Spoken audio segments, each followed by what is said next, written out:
कुरान मजीद में हज़रत ईसा अलैहिस्सलाम के उस वाक़या का जिक्र है जिसमें हज़रत ईसा अलैहिस्सलाम ने दो फरिश्ते भेजे थे, दो लोगों को भेजा था, सादक व सदूक को अंताकिया शहर में। तो वहाँ पर उन लोगों ने देखा कि ये लोग बड़ी करामात दिखाते हैं, इस तरह जनाब उन्होंने क्या किया, कैद कर लिया।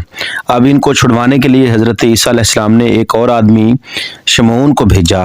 अब इस पर हम पूरी तफसील जानेंगे इस पूरी वीडियो में। अब हमारे इस चैनल को सब्सक्राइब कर लें, साथ बेल आइकन को भी दबा लें ताकि हर आने वाली वीडियो आप तक बआसानी पहुंच सके।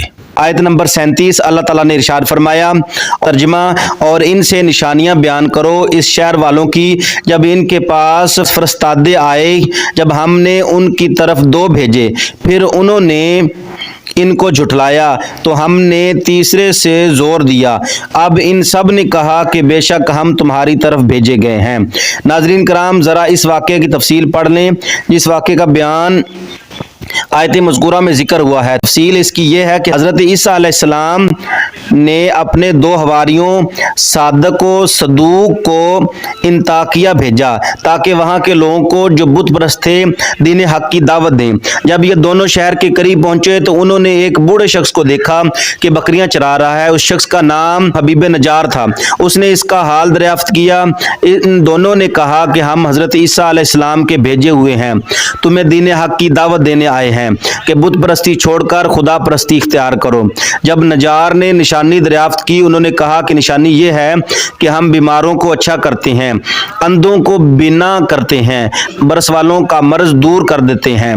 जनाब नजार का एक बेटा 2 साल से बीमार था, उन्होंने इस पर हाथ फेरा, वो तंदुरुस्त हो गया। हबीब ईमान लाए और इस वाक़या की खबर मशहूर हो गई ताकि एक खल्क कसीर ने इनके हाथ अपने अमराज से शफा पाई। यह खबर पहुंचने पर बादशाह ने इन्हें बुलाकर कहा, क्या हमारे माबूदों के सिवा कोई और माबूद भी है?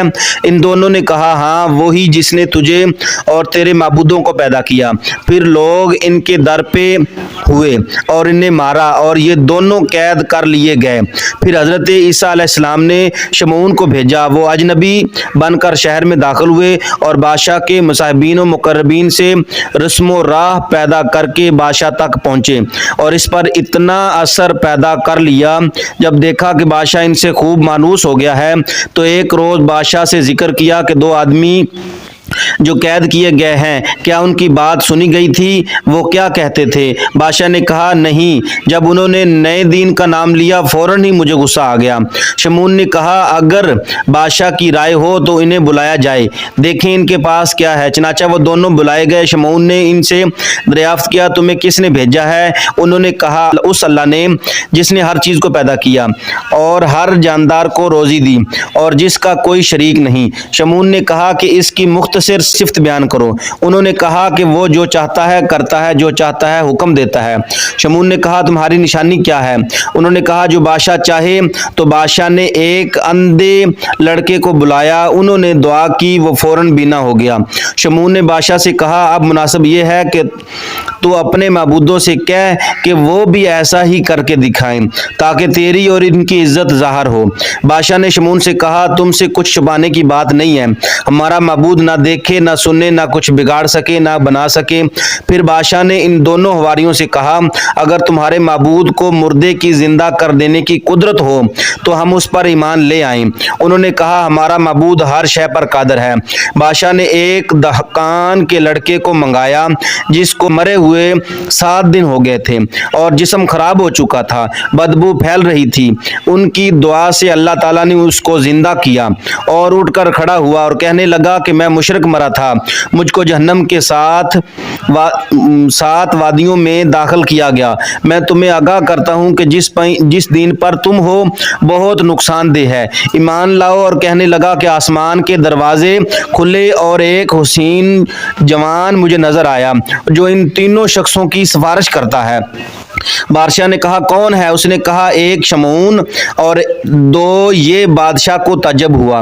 جب شمعون نے دیکھا کہ اس کی بات بادشاہ پر اثر کر گئی ہے کہ اس نے بادشاہ کو نصیحت کی، وہ ایمان لایا اور اس کی قوت اور اس کی قوم کے کچھ لوگ ایمان لائے اور کچھ لوگ ایمان نہ لائے اور عذاب الہی سے ہلاک کیے گئے۔ یہی واقعہ تفسیر خازن جلد نمبر 4 صفحہ نمبر 4-5 پر بھی بالفاظ متقاریہ مذکور ہے۔ ناظرین کرام، اس آیت مذکورہ اور اس کی تفسیر سے یہ بات واضح ہے کہ اللہ تعالیٰ وحدہ لا شریک اپنے نیک مقبول بندوں کے ذریعے اپنے بندوں کی مدد فرماتا ہے، جیسا کہ عیسیٰ بن مریم علیہ السلام کے 2 حواریوں کی جناب شمعون کے ساتھ مدد فرمائی، جس کو اللہ تعالیٰ نے قرآن مجید کے الفاظ سے بیان کیا ہے۔ پھر اس واقعہ میں یہ الفاظ تو منکرین کے عقائد باطلہ کی تردید کیے گئے روز روشن کی حیثیت رکھتے ہیں کہ جناب عیسیٰ علیہ السلام کے دونوں حواریوں صادق و مصدوق نے یہ کہا کہ ہم مریضوں کو اچھا کرتے ہیں اور اندھوں کو بینا کرتے ہیں۔ پھر انہوں نے یہ سب کچھ کر کے بھی دکھایا، اور اس وقت کے تو بعض انکار کرنے والے یہ سب کچھ دیکھ کر حیران رہ گئے، مگر آج کے منکرین بہت زیادہ متعصب ہیں کہ وہ تو کسی صورت میں بھی ان باتوں پر ایمان لانے کے لیے تیار نہیں ہے۔ معلوم ہو گیا کہ اللہ والوں کا قوت خدا داد سے مدد کرنا اور ان کی دعا و نظر کرم سے مریضوں کو شفا ملنا یہ عقیدہ حق ہے، اور اس کا منکر جاہل یا پھر ضدی ہے۔